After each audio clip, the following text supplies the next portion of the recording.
ഉദാഹരണം ഞാൻ പറയാം. ഞാനൊരു മലപ്പുറംകാരനാണ്, ഇത് മലപ്പുറംകാരിയാണ്. ഞാൻ എൻ്റെ 40 വർഷം, അതായത് എറണാകുളത്തേക്ക് താമസം മാറുന്നതിന് മുമ്പ് വരെ 40 വയസ്സ് വരെ മലപ്പുറത്താണ് ജീവിച്ചത്. റിയൽ കേരള സ്റ്റോറി എന്താണെന്ന് അറിയണമെങ്കിൽ മലപ്പുറത്ത് താമസം. ഈ കാണുന്ന ഒന്നുമല്ല.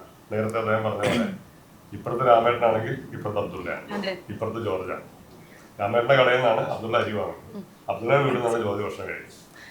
ശരിയാ. നമ്മളൊരു ഇന്റർവ്യൂ എടുക്കാൻ പോയായിരുന്നു നടന്റെ. അപ്പൊ അവിടുത്തെ അവര് ഒരു ടേബിൾ നിറയെ ഭക്ഷണം ഉണ്ടാക്കി വെച്ചേക്കുന്ന മലപ്പുറത്തെ എന്റെ അമ്മ മരിച്ചിട്ട് ഇപ്പൊ 7 മാസം. എന്റെ അമ്മ മരിച്ച് അവിടെ കിടക്കുമ്പോൾ നമുക്ക് അന്ന് വീട്ടിൽ ഭക്ഷണം ഉണ്ടാക്കാൻ പറ്റില്ല. തൊട്ടപ്പുറത്ത് ഒരു മുസ്ലിം കുടുംബമാണ്, അവരുടെ വീട്ടിലാണ് ഈ വന്ന ആൾക്കാർക്ക് മുഴുവൻ ഭക്ഷണം. അപ്പൊ സ്വാഭാവികമായിട്ട് നമ്മൾ സാധനങ്ങൾ വാങ്ങി കൊടുക്കും. ഒരു അരി മണി പോലും നമ്മളെ കൊണ്ട് വാങ്ങാൻ പറ്റുന്നില്ല, എല്ലാ സാധനവും. അതാണ് മലപ്പുറം. മലപ്പുറം എന്ന് പറയുന്നത് കേരളത്തിന്റെ ഒരു പരിച്ഛേദമാണ്, ഒരു സ്ഥലം ഞാൻ പറഞ്ഞു.